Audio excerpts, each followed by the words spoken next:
Okay, so class 8, we are going to start new chapter today, and that is reproduction in organisms. Okay, जिसमें हम class 8 में study करने वाले हैं reproduction in animals. Reproduction in animals. Okay, तो सबसे पहले हम ये देखेंगे कि what basically reproduction means.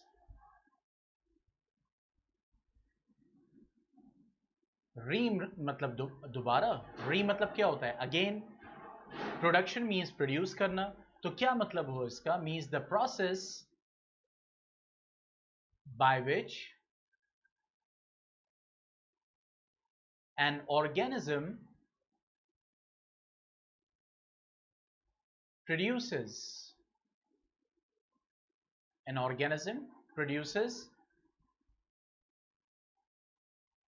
another organism of its own kind. उस प्रोसेस को हम रिप्रोडक्शन कहते हैं. यानी अपने जैसे ऑर्गेनिज्म को प्रोड्यूस करना. यानी ह्यूमन को प्रोड्यूस करे, डॉग को, कैट को, रोज प्लांट को, पपाया प्लांट को, बैक्टीरिया को, पैरामीशियम को, अमीबा को. समझ रहे? तो the process by which an organism produces another organism of its own kind similar to itself, उसको हम क्या बोलते हैं? That is called reproduction. Now this is very important process. Very important process.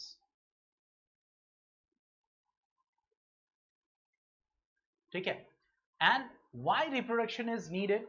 Reproduction is needed because to increase the population, to increase the number of the species, और organism, यानी उसके number को बढ़ाना. क्योंकि जाहिर सी बात है, अगर वो पॉपुलेशन सर्वाइव करना चाहती है तो वो अपने जैसे ऑर्गेनिज्म को प्रोड्यूस करे. क्योंकि अगर प्रोड्यूस नहीं करेगी तो उसकी पॉपुलेशन खत्म हो जाएगी. सिंपल. एक डेड हो जाएगा. अब उस एक ऑर्गेनिज्म ने अपने जैसा दूसरा कोई ऑर्गेनिज्म प्रोड्यूस नहीं किया, तो जब वो मर जाएगा तो उसकी पूरी पॉपुलेशन ही खत्म हो जाएगी. इसीलिए रिप्रोडक्शन जो है ऑर्गेनिज्म करते हैं ताकि वो अपने नंबर को इंक्रीज कर सके and to maintain the continuity on earth. यानी कि इस अर्थ पे अपनी कॉन्टिन्यूटी को मेंटेन कर सके. To maintain the continuity on the earth. ठीक है? तो एक सवाल उठता है, क्या रिप्रोडक्शन लाइफ यानी कि लिविंग होने के लिए नेसेसरी, यानी एक ऑर्गेनिज्म जिंदा बात को समझिएगा. यहां पे एक इंडिविजुअल ऑर्गेनिज्म की बात नहीं हो. रिप्रोडक्शन क्यों हो रहा है? ताकि वो अपने जैसे ऑर्गेनिज्म को प्रोड्यूस करे, यानी ह्यूमन की प्रोड्यूस करे. जाहिर सी बात है, एक अकेला ह्यूमन रहेगा. जब वो मर जाएगा, पूरी दुनिया में एक ह्यूमन हो, तो वो मर जाएगा तो आगे कोई ह्यूमन नहीं आ पाएगा. ठीक है? वो उसकी स्पीशीज वहीं पे खत्म हो जाएगी, उसकी पॉपुलेशन कम्युनिटी वहीं पे खत्म हो जाएगी. तो उसी चीज को मेंटेन करने के लिए रिप्रोड्यूस किया जाता है. तो क्या अगर कोई ऑर्गेनिज्म रिप्रोड्यूस ना करे तो क्या वो डेड हो जाएगा? मतलब वो एक पर्टिकुलर ऑर्गेनिज्म खुद क्या डेड? जैसे एक डॉग है, अगर वो एक डॉग रिप्रोड्यूस ना करे तो क्या वो डॉग डेड हो जाएगा?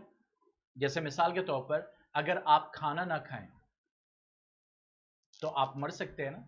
अगर आप सांस ना लें तो आप मर सकते हैं. इसी तरह से अगर आपके ब्लड का लॉस हो जाए, ब्लड लॉस ज्यादा हो जाए, आप मर सकते हैं. इसी मतलब कोई ऑर्गेनिज्म मर सकता है. हम अपनी ह्यूमन की बात करें, ह्यूमन मर सकता है. इसी तरीके से किडनी फेल कर जाए,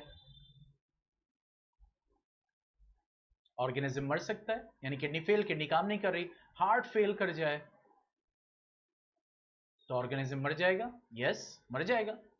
तो अगर कोई ऑर्गेनिज्म रिप्रोड्यूस ना करे, मतलब वो रिप्रोडक्शन ना करे, तो क्या वो ऑर्गेनिज्म मर जाएगा? वो पर्टिकुलर ऑर्गेनिज्म, उसकी कम्युनिटी की बात नहीं हो रही, वो खुद क्या मर जाएगा अगर रिप्रोडक्शन ना करे?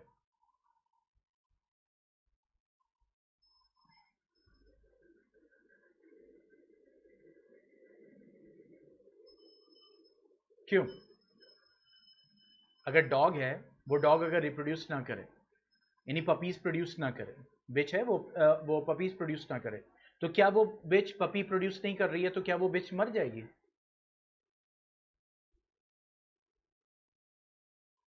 नहीं, ऐसा नहीं होगा। इसका मतलब क्या हो गया कि reproduction is not necessary,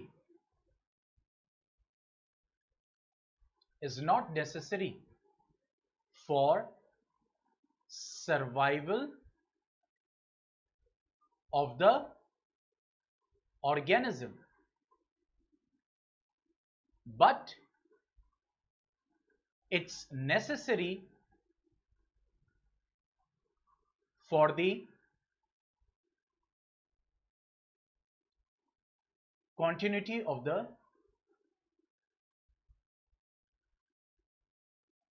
species। यानी ह्यूमंस की पॉपुलेशन, ह्यूमन की कम्युनिटी आगे तक मौजूद रहे, फ्यूचर में भी मौजूद रहे, उसके लिए तो जरूरी है। लेकिन वो एक पर्टिकुलर इंसान या एक पर्टिकुलर डॉग या एक पर्टिकुलर रोज प्लांट, जैसे एक रोज प्लांट है आपने लाके लगा दिया, उस रोज प्लांट से फ्लावर हुए, सारी चीजें हुई, ठीक है। अब आपने उसके स्टेम को काट के दूसरे गमले में नहीं लगाया तो वो रोज प्लांट मर थोड़ी जाएगा। समझ रहे इस चीज को? तो इसका मतलब वो जरूरी नहीं है कि उस पर्टिकुलर ऑर्गेनिज्म के जिंदा रहने के लिए रिप्रोडक्शन करना जरूरी है, एक ऑर्गेनिज्म के लिए हाँ, लेकिन उसकी पॉपुलेशन को जिंदा रखने के लिए, उस स्पीशीज को कंटिन्यू रखने के लिए रिप्रोडक्शन जरूरी है। पॉइंट क्लियर हो गया? तो रिप्रोडक्शन क्या होता है? The process by which an organism produces another organism of its own kind. ठीक है, अब बात को आगे बढ़ाते हैं। मींस कितने टाइप के रिप्रोडक्शन होते हैं? तो बेसिकली दो टाइप के रिप्रोडक्शन होते हैं, modes of reproduction, we have two types. ठीक है, now coming to modes of reproduction.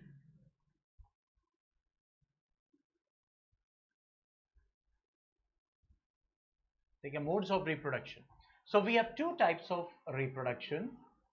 ठीक है, one is asexual reproduction and one is the sexual reproduction। ठीक है, one is the asexual and one is the sexual। A means होता है without।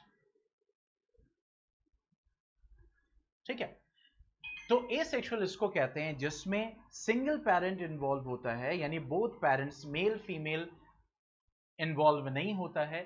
ठीक है, जनरली इन्वॉल्व नहीं होता है। ठीक है, और वहां पे सिंगल ऑर्गेनिज्म से ही रिप्रोडक्शन होता है। ठीक है, so the organism, sorry, the reproduction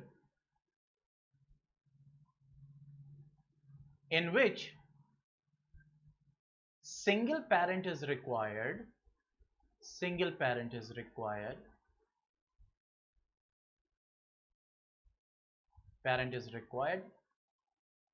that reproduction is called asexual, मतलब without both parents। ठीक है, अब बात करेंगे सेक्सुअल रिप्रोडक्शन की। तो the reproduction in which both parents are required, जरूरी है, both parents are required, मतलब मेल एंड फीमेल बोथ। तो ऐसे रिप्रोडक्शन को हम क्या बोलते हैं? That is called sexual reproduction. और ये जो मेल और फीमेल होते हैं, मेल और female, male is shown by this sign and female is shown by this sign. ठीक है, तो ये जो मेल और फीमेल होते हैं ये सेक्स सेल्स प्रोड्यूस करते हैं, सेक्स सेल्स, जिनको हम गेमीट भी कहते हैं। क्या कहते हैं? गेमीट भी कहते हैं। तो मेल जो प्रोड्यूस करता है गेमीट, उसको हम बोलते हैं स्पर्म, और फीमेल जो गेमीट प्रोड्यूस करता है या सेक्स सेल प्रोड्यूस करता है, इसको हम बोलते हैं ओवम। तो ये स्पर्म और ओवम फर्टिलाइज करते हैं, फ्यूज करते हैं, मिलते हैं, और आगे का रिप्रोडक्शन मैकेनिज्म स्टार्ट होता है। ठीक है, तो reproduction in which both parents are required. तो क्या इसमें एसेक्सुअल गैमीट्स रिक्वायर्ड होते हैं? Generally no gametes are required, no gametes are required.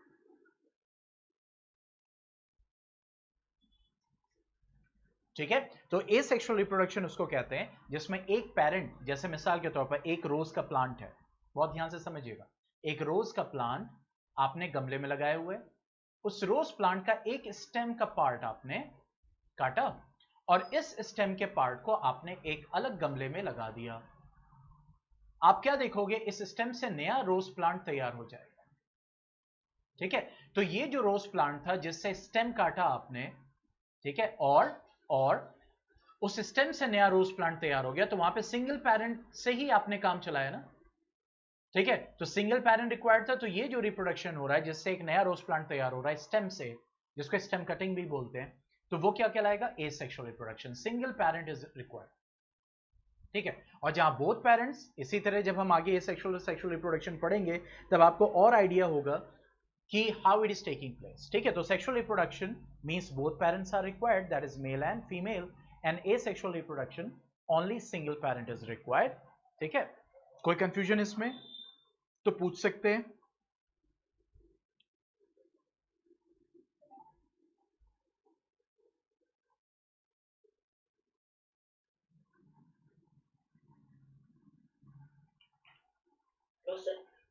कोई कंफ्यूजन नहीं।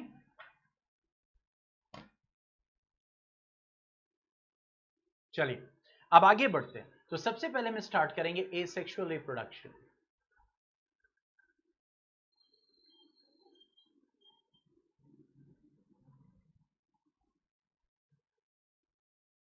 ठीक है, we will start what the asexual reproduction.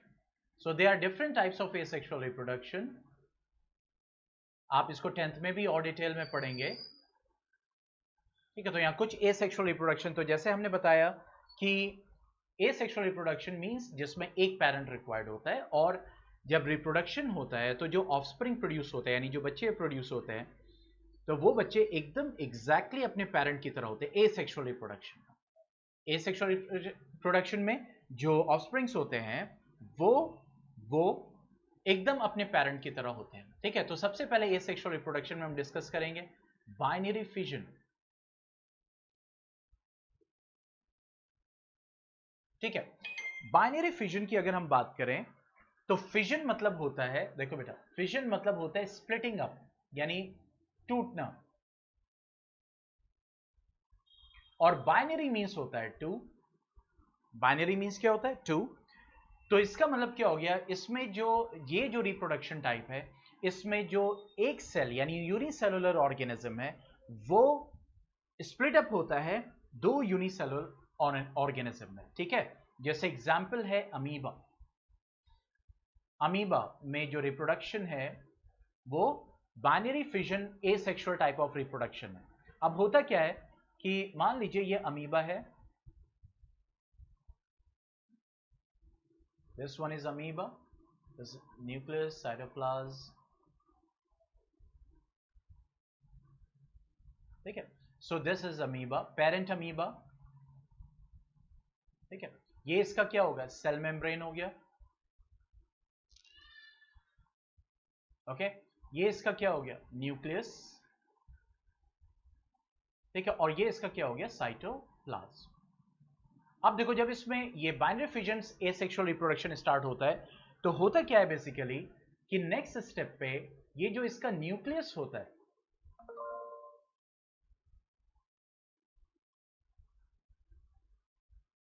ठीक है, ये जो न्यूक्लियस होता है ये पहले डिवाइड करता है, यानी अभी स्ट्रेच कर रहा है, खिंच रहा है, डिवीजन होने वाला है,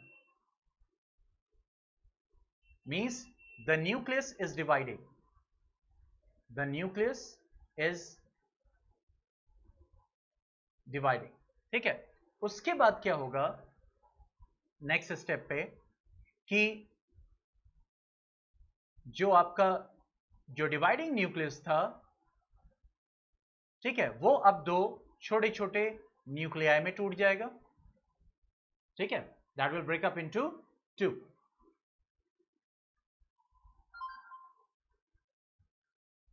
थोड़ा सा इसको मैं और स्ट्रेच फॉर्म में बना दे रहा हूं ताकि पिक्चर और क्लियर हो जाए। यानी वही सिंगल, क्योंकि अब एक अमीबा से दो अमीबा बनने हैं ना, एक अमीबा से दो अमीब्यूल बनने हैं, तो अब ये जो दो, जो न्यूक्लियस था एक, वो डिवाइड हो रहा है, अभी प्रोसेस में है। अब ये दो न्यूक्लियाई में डिवाइड हो गया, टू न्यूक्लियाई। ठीक है, 2 न्यूक्लियाई में डिवाइड हो गया। तो देखो ये जो एक सिंगल पेरेंट बॉडी थी, अब ये भी स्ट्रेच करना शुरू कर रही है, ये भी स्ट्रेच करना शुरू कर रही है, और फाइनली क्या होगा कि 2 एमीब्यूल्स हमें फाइनली मिलके तैयार हो जाए, लाइक दिस। ठीक है, तो देखो एक पेरेंट अमीबा किस में चेंज हो गया, दैट गेट्स चेंज इनटू 2 अमीब्यूल्स। ठीक है, 2 अमीब्यूल्स में जो है वो ब्रेकअप कर गए। आप अमीबी भी कह सकते हैं, अमीबा है 2 है तो अमीबी भी कह सकते हैं, अमीब्यूल्स भी हम कह सकते हैं। ठीक है, क्योंकि छोटे हैं, अब ये ग्रो करेंगे साइज में, क्योंकि अभी ये ऑफस्प्रिंग है। ठीक है, तो देखो ये क्या हुआ, एक सेल 2 सेल में डिवाइड हुआ ना, तो दैट्स टाइप ऑफ, और यहाँ पे सिंगल पेरेंट ही इन्वॉल्व है, देखो एक ही अमीबा है, उसी से ये 2 नए अमीबी जो है वो तैयार हो गया। ठीक है, तो फिर यहाँ पे क्या होगा कि that is called what, the binary fission. इसी को कहते हैं हम बाइनरी फिशन। पॉइंट समझ में आ गया? बाइनरी फिशन अमीबा में, और that is taking place and the single parent is involved, that's why it's what, the asexual reproduction. अब second type of asexual reproduction पे आते हैं, जिसको हम कहते हैं multiple fission।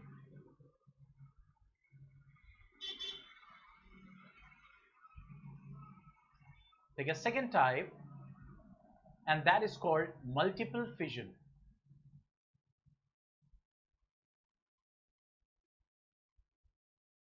ठीक है, नाम से ही लग रहा है, फिजन मतलब स्प्लिट अप, मल्टीपल मतलब 2 से ज्यादा में ब्रेकअप करेंगे। जैसे मैं आपको एग्जांपल दूं, प्लाज्मोडियम, ठीक है, वाइवैक्स, ये आपका एक मलेरियल पैरासाइट है, मलेरिया कॉज करता है। ठीक है, इसी तरीके से ऐसा नहीं मल्टीपल फिजन सिर्फ इसमें होता है, और भी बहुत सारे यूनिसेलुलर ऑर्गेनिज्म पैरासाइट्स में होता है। और ये जो अमीबा है, इसमें आपने बाइनरी फिजन पढ़ा, लेकिन जब नॉर्मल कंडीशन नहीं होती है, एबनॉर्मल कंडीशन होती है, हार्श कंडीशंस होती हैं, तो उस वक्त भी जो है ये ऑर्गेनिज्म सिस्ट बना लेते हैं और मल्टीपल फिजन से अपने आप को रिप्रोड्यूस करते हैं। तो बेसिकली होता क्या है कि मल्टीपल फिजन में क्या है कि वो जो ऑर्गेनिज्म है, ठीक है, वो जो ऑर्गेनिज्म है, बहुत ध्यान से समझिएगा, अब एबनॉर्मल कंडीशन आई, ठीक है, नॉर्मल कंडीशन नहीं, ये आपका प्लाज्मोडियम है, ठीक है, दिस इज द पैरासाइट, और उसके बाद होता क्या है कि इसके ऊपर एक एक्स्ट्रा लेयर चढ़ जाती है, हार्ड कोटिंग हो जाती है, ताकि this is called what, the cyst. इसको क्या बोलते हैं, सिस्ट। इसीलिए एबनॉर्मल कंडीशन में जैसे अमीबा ही है, तो अब हार्श कंडीशन है, मतलब कि वो कंडीशन जो उसके सर्वाइवल के लिए नहीं है, मतलब उसमें वो मर सकता है, तो फौरन वो अपने चारों तरफ, जैसे बैक्टीरिया भी होते हैं, अपने चारों तरफ एक हार्ड कवरिंग कर लेते हैं, दैट इज द सिस्ट, और उसी के अंदर रिजाइड करते हैं। तो देखो होगा क्या, अब इस सिस्ट के अंदर, इस सिस्ट के अंदर, ठीक है, ये जो सिंगल सेल्ड है, ये अब डिवाइड करेगा और कई सारे सेल्स बना के उसी के अंदर तैयार कर दे, सिस्ट के अंदर। ठीक है, अब क्या होगा कि जैसे ही फेवरेबल कंडीशन आएगी, जैसे ही फेवरेबल कंडीशन आएगी, ठीक है, तो ये जो सिस्ट है वो ब्रेक करेगा, और इसके अंदर के जो ये सेल्स हैं जो डिवाइड हो चुके थे, ये सेल्स अब धीरे धीरे क्या होंगे, ये बाहर आ जाएंगे। तो इसका मतलब एक सेल से देखो कई सारे सेल्स तैयार हो गए ना, तो इसी को हम क्या बोलते हैं, मल्टीपल फिजन, और एक ही पेरेंट इन्वॉल्व हुआ है, इस वजह से ये क्या है, एसेक्सुअल रिप्रोडक्शन। पॉइंट क्लियर हो गया? बाइनरी फिजन में सिर्फ 2 बनेंगे नए सेल, और मल्टीपल फिजन में you have the many cells. Okay, तो प्लाज्मोडियम वाइवैक्स है, या फिर मैंने आपको बताया अमीबा भी करता है, अमीबा भी करता है इन द अनफेवरेबल कंडीशन, मतलब वो कंडीशन जो उसके जिंदा रहने के लिए काफी नहीं है, तो उस अनफेवरेबल कंडीशन में वो सिस्ट बनाएगा, और फिर उसके बाद मल्टीपल फिजन से अपने आप को रिप्रोड्यूस करेगा। Is that clear? आगे बढ़े, next type of asexual reproduction.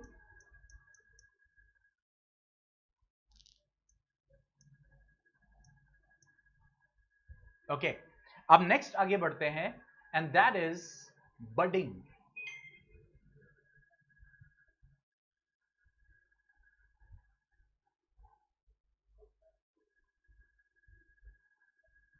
ठीक है, that is budding.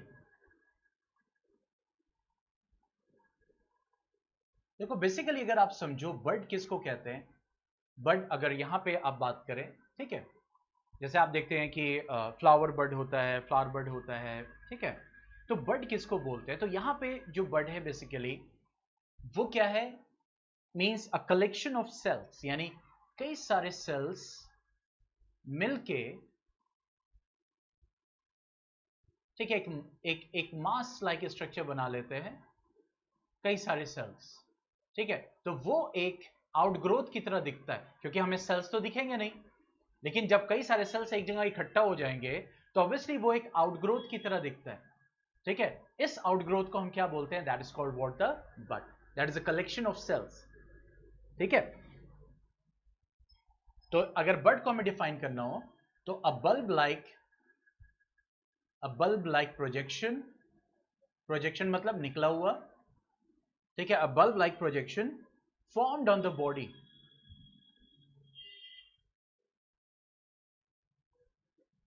Is called bud, उसको हम बड बोलेंगे।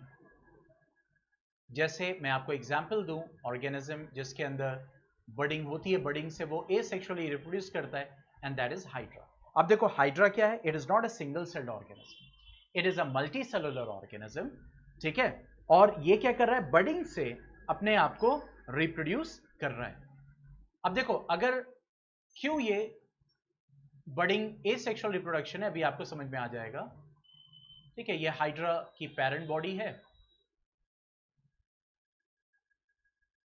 ठीक है, this is the parent body of the hydra, single parent, clear. अब होगा क्या कि ये जो हाइड्रा है बेसिकली नेक्स्ट स्टेप पे इसकी बॉडी पे, ठीक है, जैसे यहां पे मान लीजिए कि सेल्स डिवाइड करना शुरू करेंगे और कई सारे सेल्स बनाए, कई सारे सेल्स जो है वो मिलके एक आउटग्रोथ करेंगे, ठीक है, एक आउटग्रोथ करेंगे, ठीक है, and that outgrowth is called what, the bud, इसी को हम क्या बोलेंगे, बड बोलेंगे। उसके कुछ दिनों के बाद क्या होगा, ये जो बड है,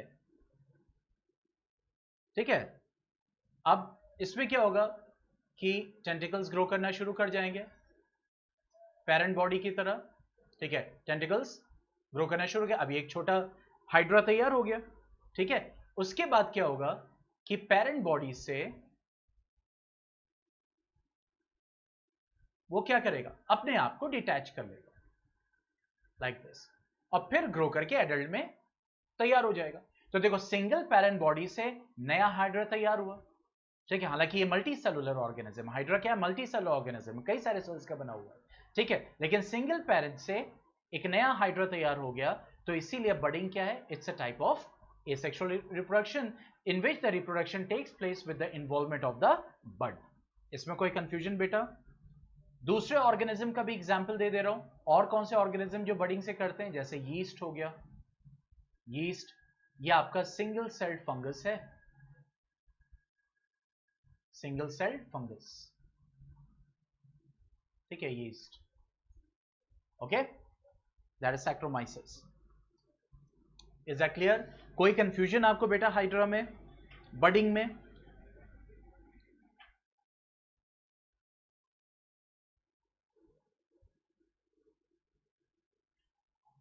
देखो मैं आपको दिखाता भी हूं, थोड़ा इंटरेस्टिंग और लगेगा।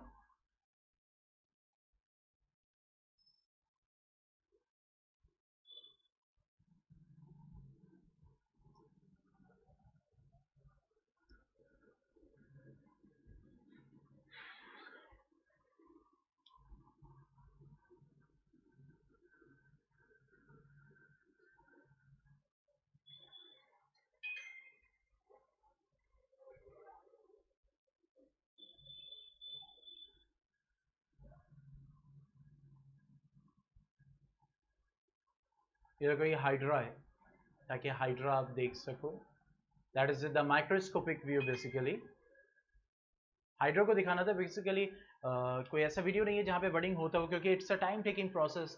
तो अगर कोई मुझे वीडियो मिलेगा तो मैं गूगल क्लासरूम पे शेयर कर दूंगा।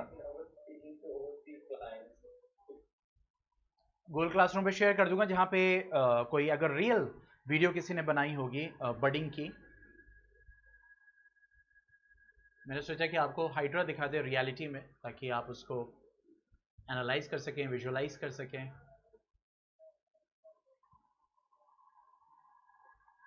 See this. This is the original footage of the Hydra. See this. These are the tentacles. ये देख रहा है, ये tentacles है, ये इसकी बॉडी है।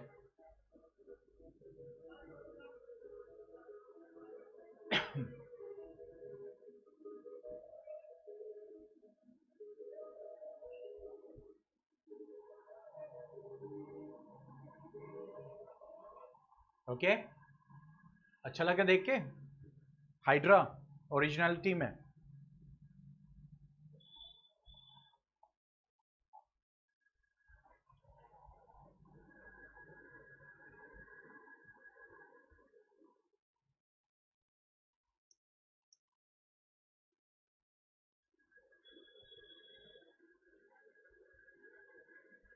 ओके, चलिए अब आगे बढ़ते हैं, टॉपिक को आगे बढ़ाते हैं, and that is sexual reproduction. Sexual reproduction, asexual reproduction पढ़ लिया। Now we are studying what the sexual reproduction. Sexual reproduction में जाने से पहले, मेरी आवाज क्लियर है? स्क्रीन दिख रही है? Screen is visible? Type yes or no. Yes, sir. Okay. Now sexual reproduction को डिटेल में पढ़ने से पहले कुछ टर्म्स को हम देखेंगे। That is, क्योंकि हमने देखा यहाँ पे सेक्सुअल रिप्रोडक्शन में 2 पेरेंट्स इन्वॉल्व होते हैं, यानी दोनों पेरेंट्स का इन्वॉल्व होना जरूरी है। ठीक है, जनरली आमतौर से 2 पेरेंट्स का इन्वॉल्व होना जरूरी है। One is male and one is female. ठीक है, तो एक टर्म होता है जिसको हम कहते हैं यूनिसेक्सुअल। ठीक है, अब देखो मेल में, क्योंकि सेक्सुअल रिप्रोडक्शन के लिए आपको रिप्रोडक्टिव ऑर्गन्स की रिक्वायरमेंट होती है। ठीक है, रिप्रोडक्टिव ऑर्गन्स की रिक्वायरमेंट होती है। मेल के अलग रिक्वायरमेंट, मेल का अलग रिप्रोडक्टिव सिस्टम होता है, फीमेल का अलग रिप्रोडक्टिव सिस्टम होता है। यानी कि मेल रिप्रोडक्टिव सिस्टम चाहिए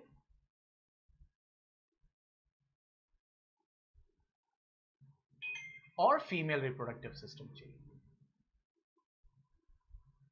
ठीक है, क्योंकि इसी रिप्रोडक्टिव सिस्टम से ही स्पर्म प्रोड्यूस होगा और इसी रिप्रोडक्टिव सिस्टम से आपका जो है ओवम प्रोड्यूस होगा। तो यहाँ पे यूनिसेक्सुअल का मतलब क्या हुआ? देखो, यूनिसेक्सुअल ऑर्गेनिज्म वो ऑर्गेनिजम्स होते हैं, या यूनिसेक्सुअल उनको बोलते हैं, जहां पे मेल के पास अपना रिप्रोडक्टिव सिस्टम होता है और फीमेल के पास अपना रिप्रोडक्टिव सिस्टम होता है, और दोनों सेपरेट होते हैं, यानी मेल अलग होता है, फीमेल बॉडी अलग होती है। ठीक है, तो उसको हम क्या बोलते हैं? ठीक है, that is called what the unisexual organism. That is called what? The unisexual organism. Okay, जैसे अब लिख सकते हैं the organism in which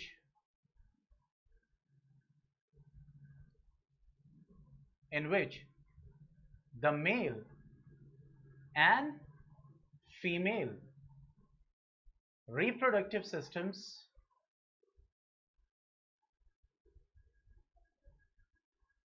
are separate,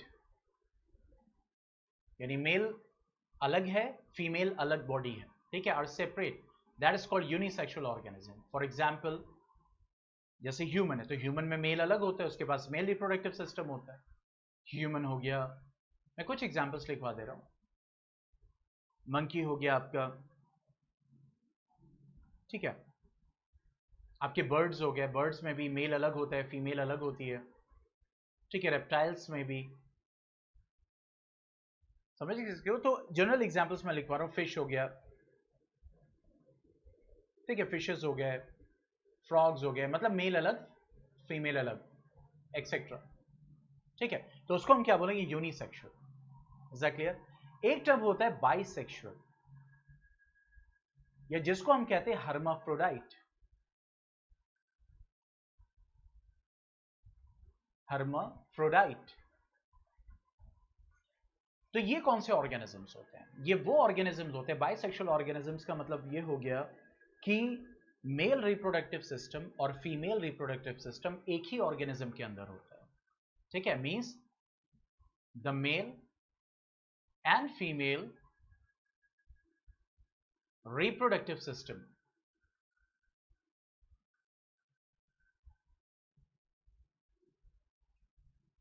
ठीक है, रिजाइड इन सिंगल ऑर्गेनिज्म।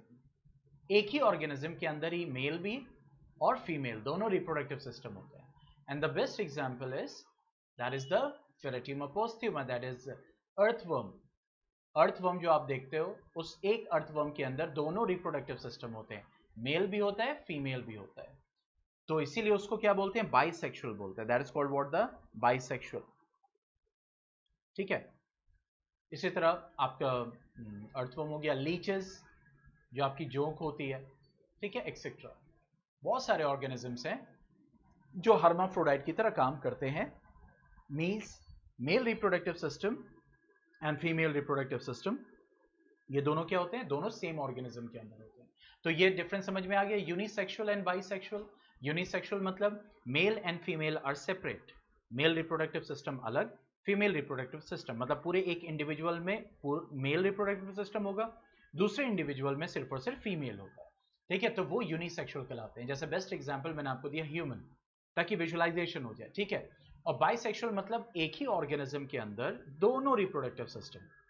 जैसे अर्थवर्म, आप एक अर्थवर्म को लेंगे तो उसी के अंदर आपको मेल रिप्रोडक्टिव सिस्टम भी मिलेगा, उसी के अंदर आपको फीमेल रिप्रोडक्टिव सिस्टम भी मिलेगा। ये पॉइंट क्लियर हो गया, यूनिसेक्सुअल बाइसेक्सुअल। जल्दी से चैट बॉक्स में बताइए, तब आगे बढ़े, या कोई डाउट हो तो पूछिए। तो एग्जांपल्स, जैसे अर्थवर्म मैंने बाइसेक्सुअल का लीचेस दिया, human, monkey, birds, reptiles, fishes, frogs etcetera, ठीक है। चलिए अब आगे बढ़ते हैं। Next term is fertilization. हम पहले टर्म्स को समझ लेंगे, फिर उसके बाद हम मेल रिप्रोडक्टिव सिस्टम ह्यूमंस में स्टडी करेंगे, कैसे बेबी बनता है, ठीक है। ये सारी चीजों को हम स्टडी करने वाले हैं, क्लोनिंग क्या होता है, ठीक है, सब कुछ। चलिए next is fertilisation. Fertilisation sexual reproduction का ही पार्ट है, ठीक है, एसेक्सुअल में नहीं, सेक्सुअल रिप्रोडक्शन का पार्ट है। जैसे मैंने आपको बताया, देखो सेक्सुअल रिप्रोडक्शन में दोनों रिक्वायर्ड होते हैं, पेरेंट, मेल भी और फीमेल भी। मैंने आपको बताया था मेल जो होता है वो मेल सेक्स गैमेट प्रोड्यूस करता है, इसको बोलते हैं स्पर्म, ठीक है। और फीमेल प्रोड्यूस करता है ओवम, जिसको हम कहते हैं egg, that is called egg. तो जब ये स्पर्म और ओवम फ्यूज करते हैं, यानी इनका जो यूनियन है, मिलते हैं, फ्यूज करते हैं, तो ये जो यूनियन है स्पर्म और ओवम का, इसको हम बोलते हैं फर्टिलाइजेशन। मतलब स्पर्म और ओवम क्या कर चुके हैं, क्या हो चुके हैं, फ्यूज हो चुके हैं। Means the process of fusion of male and female gamete, gamete यानी सेल, ये सेल, ये स्पर्म सेल है, ओवम सेल है, दिस वन इज सेल। ये उस ऑर्गेनिज्म, वो ऑर्गेनिज्म प्रोड्यूस कर रहा है, ये सेल्स होते हैं, ओवम सेल है, ठीक है। तो male and female gamete, the process of fusion of male and female gamete is called fertilisation, is called fertilisation. समझ में आया? तो फर्टिलाइजेशन किसको कहते हैं, वो मेल जो एक सेल, एक special type of cell, sex cell produce करता है, उसको हम स्पर्म कहते हैं। और जो फीमेल सेक्स सेल प्रोड्यूस करती है, जिसको हम ओवम कहते हैं, जब ये दोनों फर्टिलाइज करते हैं, फ्यूज करते हैं, और फ्यूज करके वो एक नया सेल बना लेते हैं, और इसको हम कहते हैं जाइगोट। ये भी आगे पढ़ेंगे, ठीक है। तो फ्यूज करके एक सेल, ये दोनों सेल मिलके एक सेल बन जाते हैं। अब इसी से फिर आगे प्रोडक्शन स्टार्ट होता है, ठीक है, डेवलपमेंट स्टार्ट होता है। तो ये जो फ्यूजन हो रहा है स्पर्म और ओवम का, इस यूनियन को, इस फ्यूजन को हम कहते हैं फर्टिलाइजेशन। पॉइंट क्लियर हो गया? कोई कंफ्यूजन हो तो बताओ बेटा।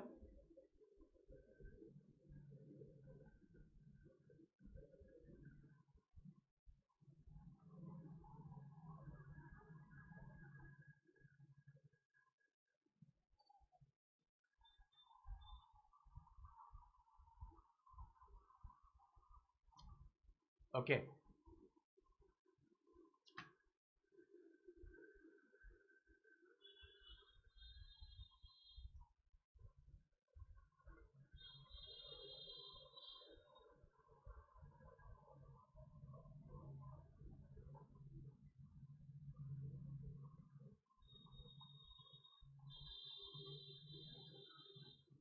अब देखिए, एक शॉर्ट वीडियो है, मैं आपको दिखाता हूं फर्टिलाइजेशन।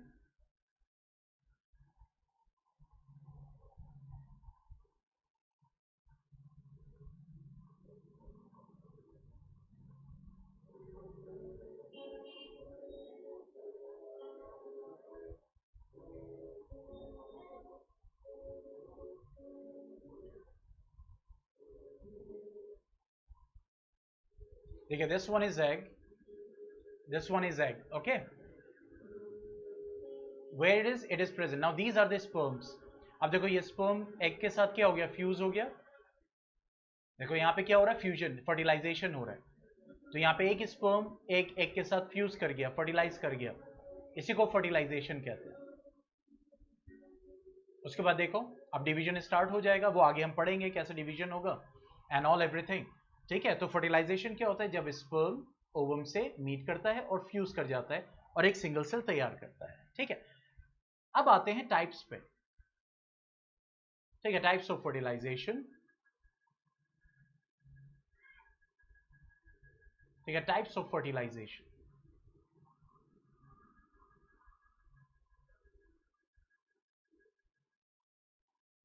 देखो, दो टाइप के फर्टिलाइजेशन होते हैं।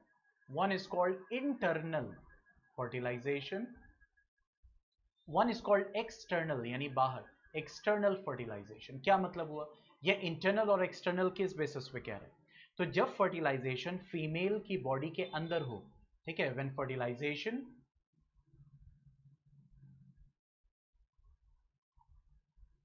Fertilisation takes place,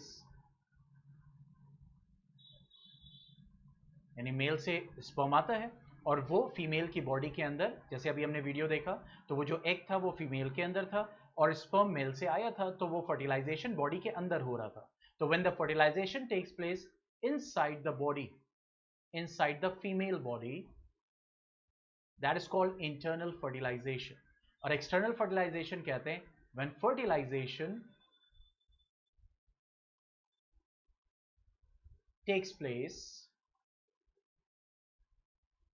outside the female body, यानी फीमेल अपनी बॉडी से एग को रिलीज करता है, मेल अपनी बॉडी से स्पर्म को रिलीज करता है और वो दोनों बाहर जाके फर्टिलाइज करते हैं। बाहर कहाँ? तो जाहिर सी बात है, ये जो एक्सटर्नल फर्टिलाइजेशन होता है ये एक्वेटिक ऑर्गेनिज्म में होता है। क्यों? क्योंकि स्पर्म और ओवम को वाटर चाहिए, एक मीडियम चाहिए ताकि वो सर्वाइव भी कर सके और फर्टिलाइज कर सके। तो when fertilisation takes place outside the female body, ठीक है, that is called external fertilisation. That is called what? The external fertilisation. ठीक है, जैसे फ्रॉग्स हो गए, ठीक है, फिशेस हो गए, ठीक है। और इंटरनल फर्टिलाइजेशन में जैसे आपके रेप्टाइल्स हो गए, बर्ड्स हो गए, मैमल्स हो गए, मैमल्स में स्पेशल ह्यूमंस की बात करें तो इसमें क्या होता है, इंटरनल फर्टिलाइजेशन होता है। तो इंटरनल फर्टिलाइजेशन मतलब कि जब फर्टिलाइजेशन फीमेल बॉडी के अंदर हो, और एक्सटर्नल फर्टिलाइजेशन जब फीमेल बॉडी के बाहर। देखो अभी मैं आपको शो करता हूं कि कैसे, जैसे फ्रॉग है, जब वो फर्टिलाइजेशन मतलब जब रिप्रोडक्शन करते हैं तो वाटर में ब्रीडिंग जब सीजन आता है, आपने देखा होगा बरसात में, रेनी सीजन में फ्रॉग्स रिप्रोड्यूस करते हैं, ठीक है, बारिश होती है, बाहर आते हैं और क्रॉकिंग साउंड होता है, मेल फीमेल को अट्रैक्ट करता है। और फिर उसके बाद वाटर में जो है वो मेल स्पर्म को रिलीज करता है, फीमेल जो है वो एग को रिलीज करता है और वहां पे क्या होता है, फर्टिलाइजेशन होता है। और वहां पे क्या होगा कि एक स्पॉन तैयार होता है, मतलब एक जेली लाइक मटेरियल। देखो बहुत ही ब्यूटीफुली जो है ये दिखाया जा रहा है। देखो ये फ्रॉग स्पॉन होता है एकदम जेल की तरह, ठीक है। तो इससे क्या होता है, जो मेल फ्रॉग होता है वो स्पर्म रिलीज करता है, ठीक है। मेल फ्रॉग स्पर्म रिलीज करता है, फीमेल फ्रॉग ओवम रिलीज करती है, एग कहां पे, वाटर में, और फर्टिलाइजेशन दोनों का वाटर में, फीमेल बॉडी के बाहर। ये थोड़ा बड़ी वीडियो है लेकिन थोड़ा सा मैं स्किप करूंगा मेन पोर्शन पे ताकि आपको एक्सटर्नल फर्टिलाइजेशन की क्लियरिटी रहे।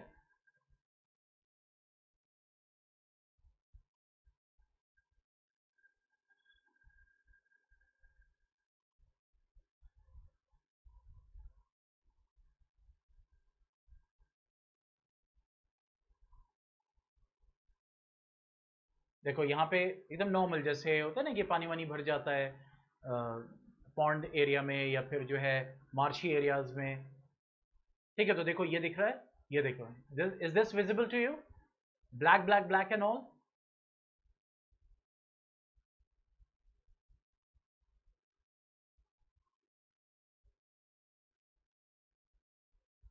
यस, इज इट विजिबल, ठीक है। तो देखो ये क्या है, ये फ्रॉग स्पॉन कहलाता है, मतलब फ्रॉग ने स्पर्म रिलीज किया और जो है फीमेल फ्रॉग ने ओवम रिलीज किया, फर्टिलाइजेशन हुआ और अब यहाँ पे डेवलपमेंट हो रहा है, ठीक है। एकदम जेल लाइक होता है ये। तो अब देखो इन्होंने ऊपर से दिखाया, अब इसको और माइन्यूट डिटेल के साथ दिखा रहा है,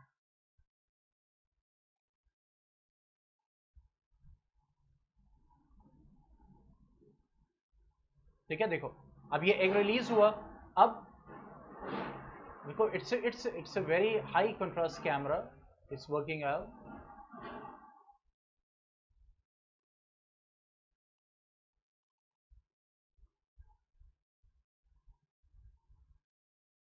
देख रहे, these are the eggs, I think the fertilisation has taken place.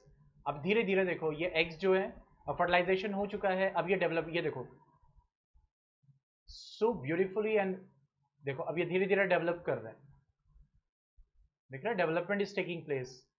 और ये कहाँ हो रहा है, वाटर के अंदर ही हो रहा, outside the female body. See this, it's taking place outside the female body. The lots of hundreds and hundreds of eggs are released outside the female body.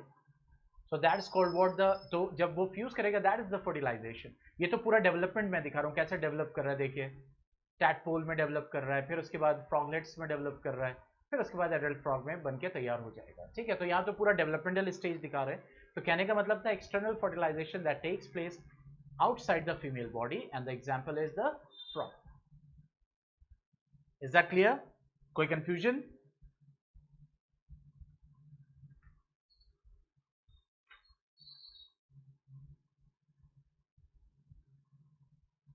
ठीक है। Now coming to the next topic,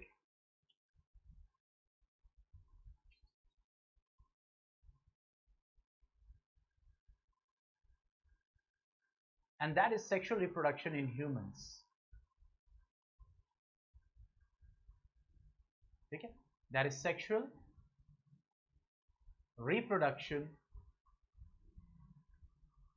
in humans. अच्छा, जो video मैंने share की थी अभी आपको clear दिख रही थी, मतलब समझ में आ रहा था?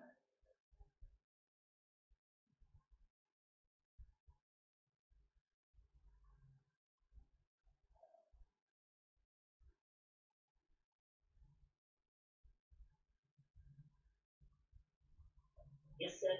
ओके ओके, ठीक है। Now sexual reproduction in humans, अब हम ह्यूमंस की स्पेशल बात करेंगे रिप्रोडक्शन की।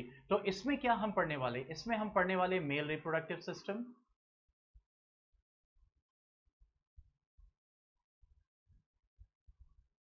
ठीक है, फीमेल रिप्रोडक्टिव सिस्टम, ठीक है।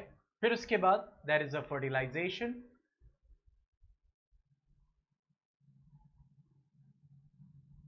ठीक है, देयर इज एम्ब्रियो डेवलपमेंट। एक सिंपल बेसिक लेवल पे हम देखेंगे, ये सारी चीजें हम स्टडी करेंगे सेक्सुअल रिप्रोडक्शन इन ह्यूमंस में। उसके बाद हम थोड़ा सा एस्पेक्ट देखेंगे क्लोनिंग का, ठीक है, क्लोनिंग का हम एस्पेक्ट देखेंगे और उसके बाद हम देखेंगे that is the indirect development in the frogs and all. ठीक है, तो ये जो टॉपिक्स बचे हुए हैं, ये कल आपका ये चैप्टर फिनिश हो गया, तो ये हम कल स्टार्ट करेंगे। Is that clear? ये कल हम स्टार्ट करेंगे, sexual reproduction in humans.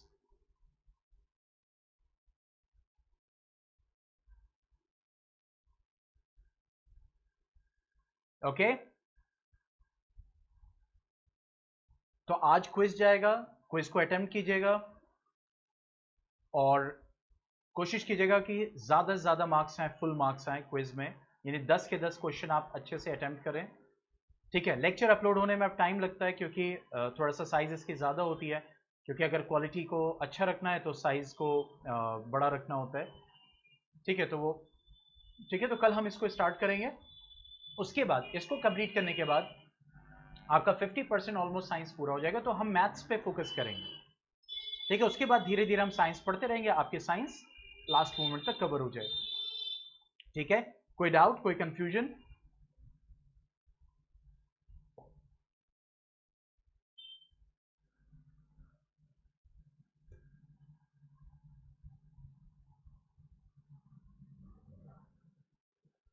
Okay, तो फिर कल मिलते हैं और कल टाइम पे मिलते हैं और इस चैप्टर को फिनिश करते हैं, that is sexual reproduction in humans.